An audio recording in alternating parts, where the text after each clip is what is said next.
الحمد لله نحمده ونستعينه ونستغفره ونعوذ بالله من شرور أنفسنا ومن سيئات أعمالنا من يهده الله فلا مضل له ومن يضلل فلا هادي له وأشهد أن لا إله إلا الله وحده لا شريك له وأشهد أن محمدا عبده ورسوله أما بعد فإن خير الحديث كتاب الله وخير الهدي هدي محمد صلى الله عليه وسلم وشر الأمور محدثاتها وكل محدثة بدعة وكل بدعة ضلالة وكل ضلالة في النار. يا أيها الذين آمنوا اتقوا الله حق تقاته ولا تموتن إلا وأنتم مسلمون. يا أيها الناس اتقوا ربكم الذي خلقكم من نفس واحدة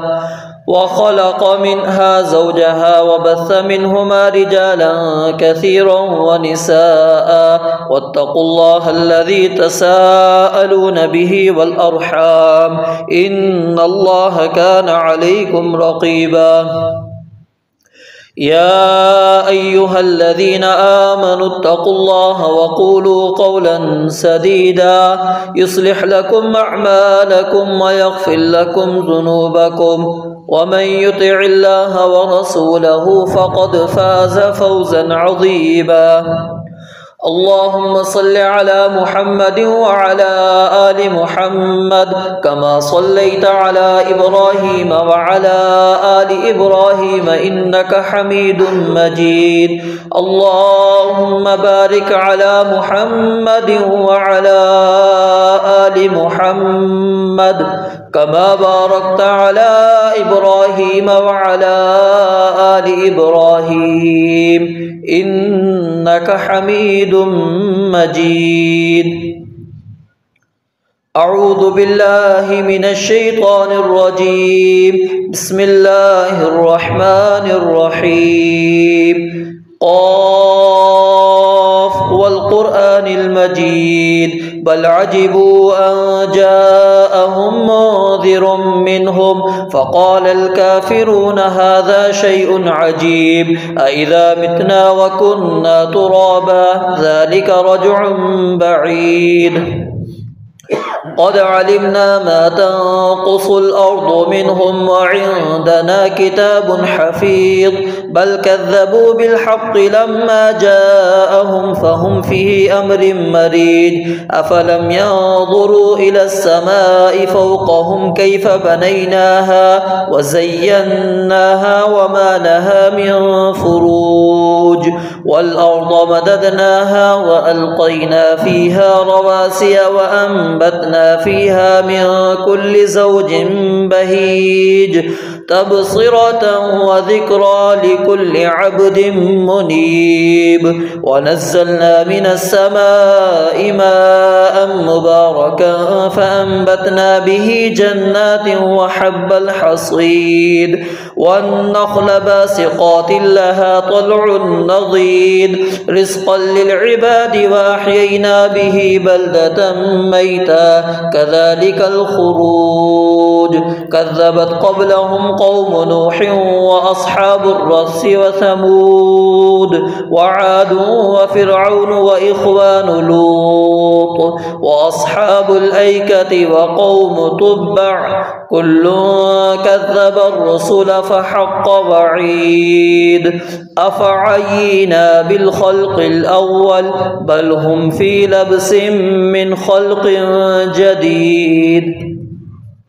رب اشرح لي صدري ويسر لي أمري واحلل عقدة من لساني يفقهوا قولي. رب زدني علما رب زدني علما رب زدني علما. سبحانك لا علم لنا إلا ما علمتنا إنك أنت العليم الحكيم. گزشتہ خطبہ جمعۃ المبارک میں آپ معزز سامعین کے سامنے واقع اسراء اور معراج اختصار کے ساتھ بیان کیا تھا. آج کے خطبہ میں اسی حوالے سے چند ضروری باتیں گوش گزار کرنا چاہتا ہوں۔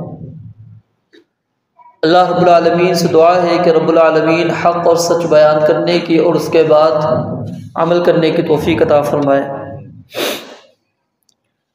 واقعہ اسراء اور معراج، اس پر ایمان لانا ضروری ہے، اور اگر کوئی شخص ان میں سے کسی ایک واقعے کا انکار کر دیتا ہے، اسراء کو تسلیم نہیں کرتا یا معراج کو تسلیم نہیں کرتا،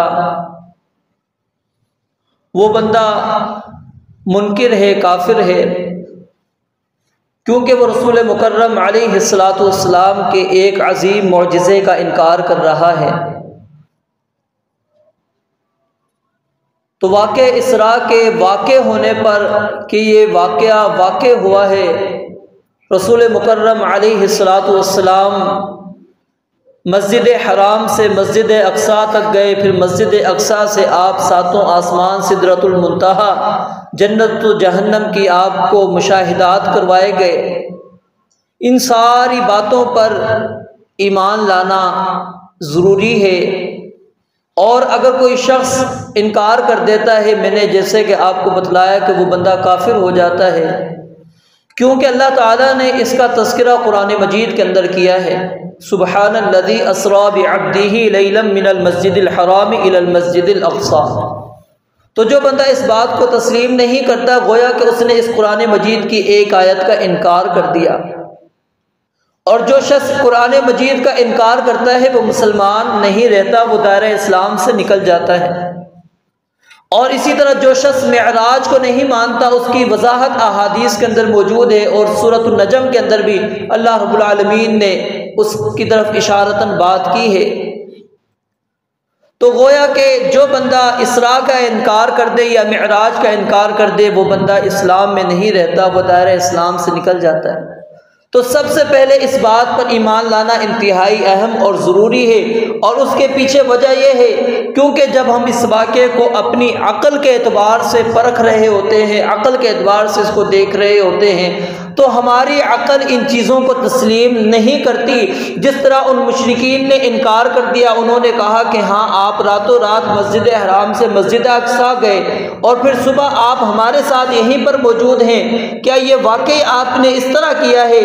نبی علیہ السلام پر انہوں نے تعجب کیا تھا، انکار کر دیا، لیکن جب آپ سے نشانیاں پوچھی، آپ نے نشانیاں بتلائیں، دل ان کا تسلیم کرتا تھا، مانتا تھا، لیکن انہوں نے تسلیم نہیں کیا، تصدیق نہیں کی، آپ کو تسلیم نہیں کیا کہ آپ سچ کہہ رہے ہیں۔ تو دین اسلام میں یہ اللہ رب العالمین نے آپ کو بہت بڑا معجزہ عطا کیا تھا، اس کے پیچھے اسباب ہیں، کیوں اللہ رب العالمین نے آپ کو یہ معجزہ دیا، وہ میرا موضوع نہیں، صرف آپ کے سامنے چند باتیں اہم اور بنیادی آپ کے سامنے رکھنا چاہتا ہوں۔ تو سب سے پہلی چیز، اس پر مکمل طور پر ہمارا ایمان ہو، اور یہ معراج جو نبی علیہ السلام کو کروائی گئی، جو اسراء آپ علیہ السلام کو کروایا گیا، یہ جسمانی طور پر تھا، روحانی طور پر نہیں تھا۔ پچھلے خطبہ میں بھی آپ کے سامنے کچھ اس مسئلے کی میں نے وضاحت کی تھی کہ اگر یہ جسمانی نہ ہوتا، روحانی ہوتا، خواب والی بات ہوتی، تو مشرکین کبھی بھی آپ کے اس خواب کا انکار نہ کرتے، کبھی بھی آپ سے سوالات نہ کرتے، اور پھر آپ کو براق کا لایا جانا، براق پر سوار ہونا، بندہ سواری جو کسی چیز کے اوپر کرتا ہے وہ حقیقی طور پر سواری کرتا ہے، یہ نہیں ہوتا کہ وہ مشاہدہ، وہ خواب کی حالت میں ہو اور وہ بیان کر دے میں اس کے اوپر سوار ہو گیا۔ تو جسمانی طور پر نبی علیہ السلام کو معراج کروایا گیا، اور اس کی سب سے بڑی دلیل سورۃ الاسراء کی پہلی آیت ہے، اور اس کے اندر چند نکات کی طرف میں نے آپ کی طرف اشارہ بھی کیا تھا۔ اور دوسری چیز، اللہ رب العالمین کی ایک صفت اس پورے واقعے سے ثابت ہوتی ہے، اور وہ صفت کیا ہے؟ صفت علو، کہ اللہ رب العالمین کی ذات ہر جگہ پر موجود نہیں ہے، بلکہ اللہ رب العالمین کی ذات بلند ہے، علو پر ہے، بلندی پر ہے۔ کیونکہ اگر اللہ رب العالمین ہر جگہ پر ذات کے اعتبار سے موجود ہوتے تو نبی علیہ السلام کو پھر جبریل امین علیہ السلام آسمانوں پر لے کر نہیں جاتے، اللہ پھر یہیں پر موجود تھے، یہیں پر ملاقات، یہیں پر اللہ سے ہم کلام ہویا جا سکتا تھا۔ لیکن اللہ کے نبی علیہ السلام کو جو بلندیوں پر لے جایا گیا، آسمانوں کی سیر کروائی گئی، اللہ رب العالمین کے پاس لے جایا گیا، یہ بات اس چیز کو ثابت کرتی ہے اللہ رب العالمین کی ذات علو پر ہے، بلندی پر۔ اور قرآن کریم کی کئی آیات اور کئی احادیث اس بات پر واضح نص اور دلیل ہیں کہ نبی اللہ رب العالمین کی ذات وہ آسمانوں پر عرش کے پر مستوی ہے۔ ہاں کچھ لوگ آپ کو دھوکہ دیں گے، قرآن کریم کی آیات پیش کریں گے جس سے آپ کو یہ بات سمجھ میں آئے گی، یہ چینج کر دیں، اوپر لگا دیں۔ کچھ لوگ آپ کو یہ باور کرانے کی آیات قرآنیہ سے کوشش کریں گے کہ اللہ رب العالمین نے اس بات کا تذکرہ فرمایا ہے کہ میں تو زمین کے اندر ہی موجود ہوں، اللہ رب العالمین تمہارے ساتھ ہوتا ہے جہاں بھی تم چلے جاؤ۔ سب سے بڑی دلیل آپ کے سامنے سیدنا موسیٰ علیہ السلام کا واقعہ پیش کیا جائے گا کہ اننی معکما اسمع و ارا۔ جب سیدنا موسیٰ علیہ السلام اور ہارون علیہ السلام کو اللہ تعالیٰ نے کہا تھا کہ جاؤ فرعون کے پاس دعوت لے کر جاؤ، انہوں نے کہا ہمیں خوف ہے، ڈر ہے، وہ ہمیں مارے گا، ہمیں قتل کر دے گا۔ کہا ڈرو مت، لا تخافا، کسی قسم کا تم دونوں کا خوف نہیں ہونا چاہیے، اننی معکما، میں تمہارے ساتھ ہوں۔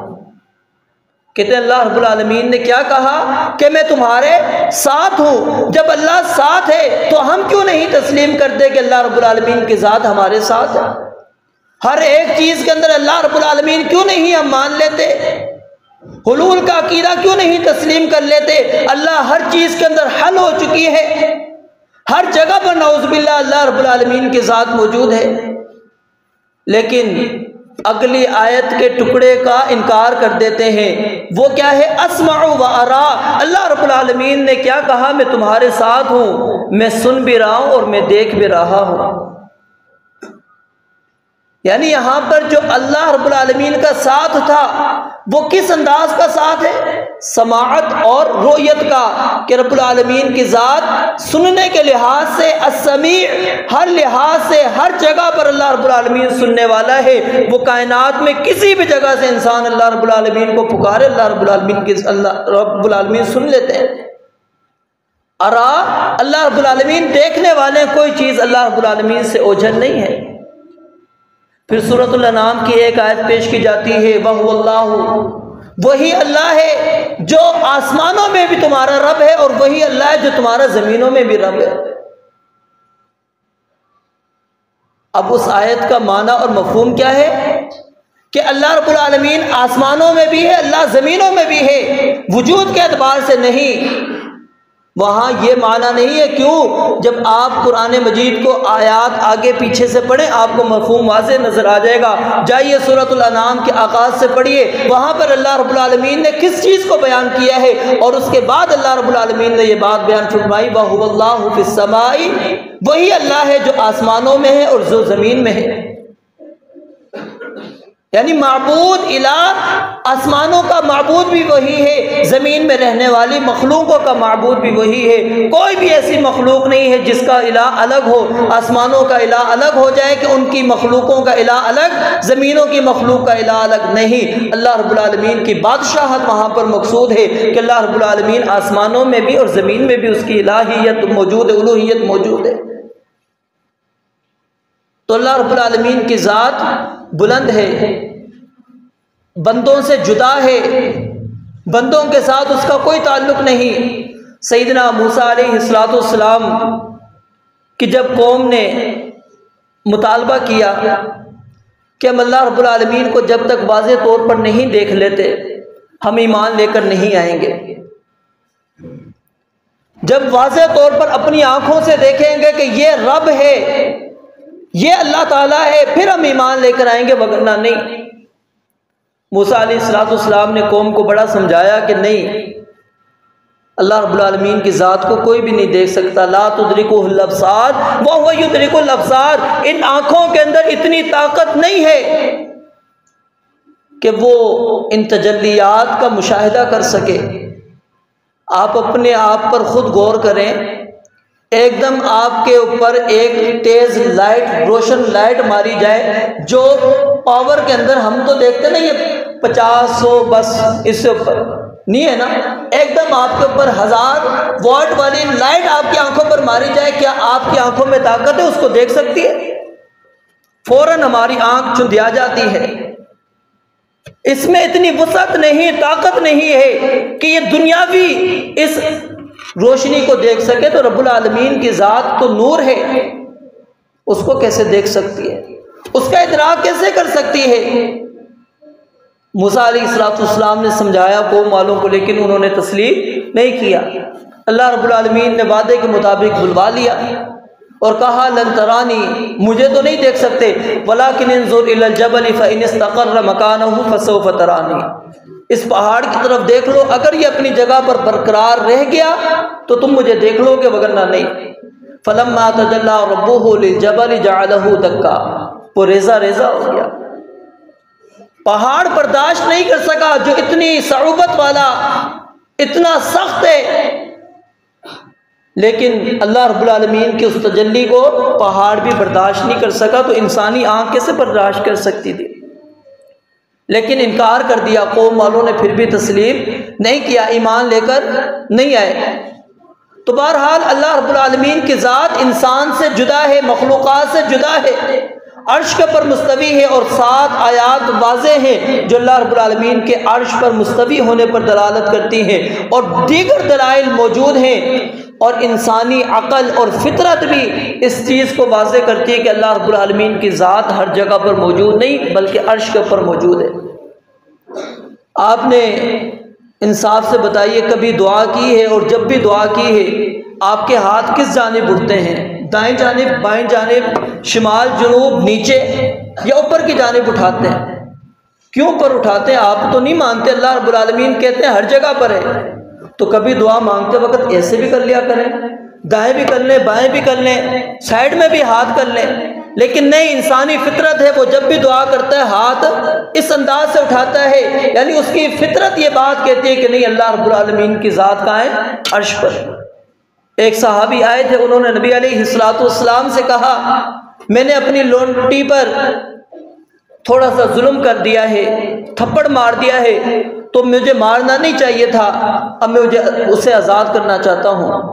آپ نے فرمایا کہ اس کو میرے پاس لے کر آؤ. اب دیکھیں لونڈی کیا ہے؟ گونگی ہے، بول نہیں سکتی. نبی علیہ السلام نے صرف 2 سوالات کیے. 2 سوالات اس سے کیے. ایک سوال پوچھا این اللہ، اللہ رب العالمین کہاں ہے؟ اس نے اشارہ کیا آسمان کی جانب. پھر پوچھا میں کون ہوں؟ کہا آپ اللہ کے رسول ہیں. نبی علیہ السلام نے صرف ان 2 جوابوں پر کیا کہا؟ اعتقھا فانھا مؤمنہ، اس کو آزاد کر دو، یہ مومنہ عورت ہے، یہ پاک دامن مومنہ عورت ہے، اس کو آزاد کر دو، یہ لونڈی نہ رہے، اس کو آزاد کر دو. 2 سوال کیے صرف نبی علیہ السلام نے، ایک اللہ رب العالمین کی ذات کے متعلق اور دوسرا اپنا.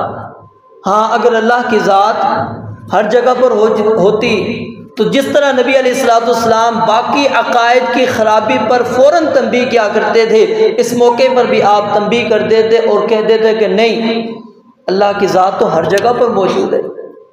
تم اللہ کی ایک جہت کیوں مخصوص کر رہی ہو؟ کیوں کہہ دیا تم نے اللہ رب العالمین آسمانوں میں ہے؟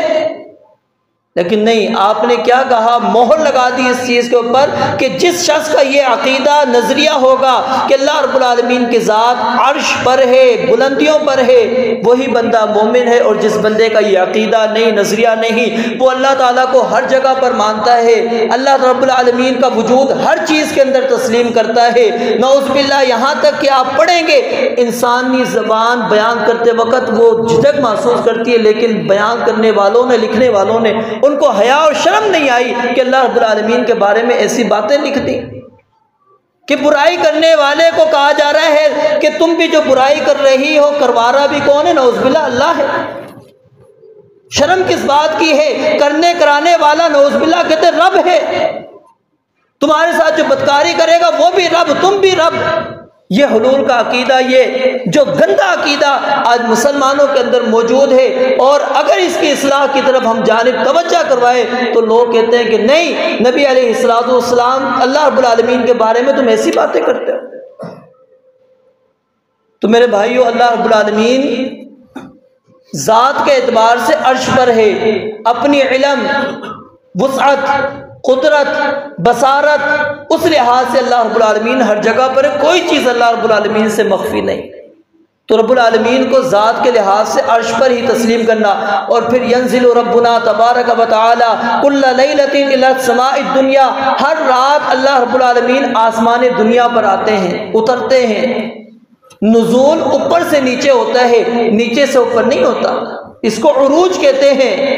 جو بندہ نیچے سے اوپر کی طرف جاتا ہے، اللہ رب العالمین نزول فرماتے ہیں اس آسمان دنیا پر۔ اگر اللہ رب العالمین ہر جگہ پر ہے تو پھر ہر رات اللہ رب العالمین یہاں سے چڑھتے اوپر کی جانب، لیکن حدیث میں کیا ہے؟ اترتے ہیں رب العالمین۔ وہ پھر اللہ آوازیں لگاتا ہے، کیا کوئی ہے جو مجھ سے دعائیں کرنے والا، اس کی میں دعاؤں کو پورا کروں؟ کوئی مجھ سے پکارنے والا ہے، میں اس کی پکار کو سن کر اس کا جواب دوں؟ بیمار ہے، اس کی بیماری کو ختم کر دوں؟ کوئی ہے مجھ سے مانگنے والا، میں اس کو دے دوں؟ اور بھی کئی دلائل موجود ہیں میرے بھائیوں اس بات پر، اور یہ پورا واقعہ معراج اسی چیز کو ثابت کرتا ہے کہ اللہ رب العالمین کی ذات علو پر ہے، بلندی پر ہے، ہر جگہ پر اللہ رب العالمین کی ذات موجود نہیں۔ اور اسی طرح نبی اللہ رب العالمین کی ایک صفت یہاں سے صفت کلام ثابت ہوتی ہے۔ اللہ رب العالمین کلام کرتا ہے، بات کرتا ہے۔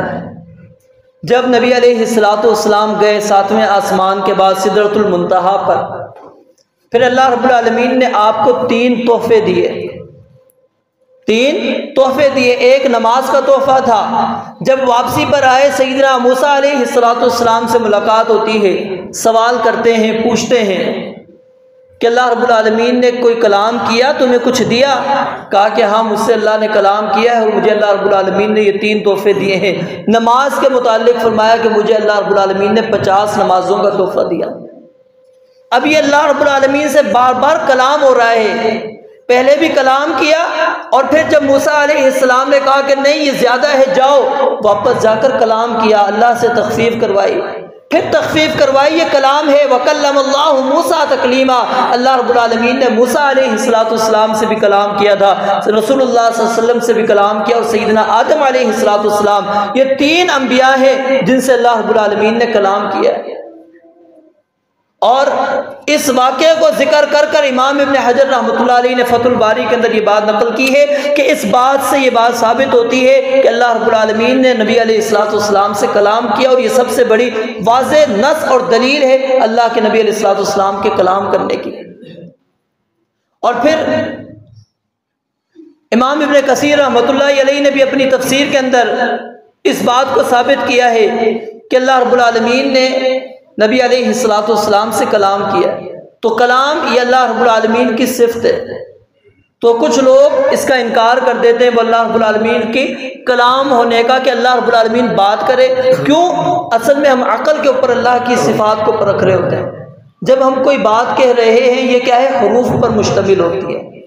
اب میں جو بات کر رہا ہوں وہ کیا ہے؟ حروف کا مجموعہ ہی ہے نا، حروف پر مشتمل ہے، اور یہ حروف کیا ہو رہے ہیں؟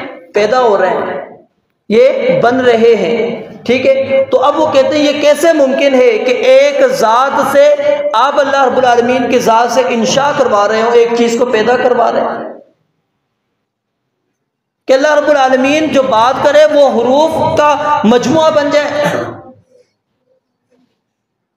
تو اس لیے کہتے ہیں کہ نعوذ باللہ انکار ہی کر دو کہ اللہ رب العالمین کلام نہیں کرتا۔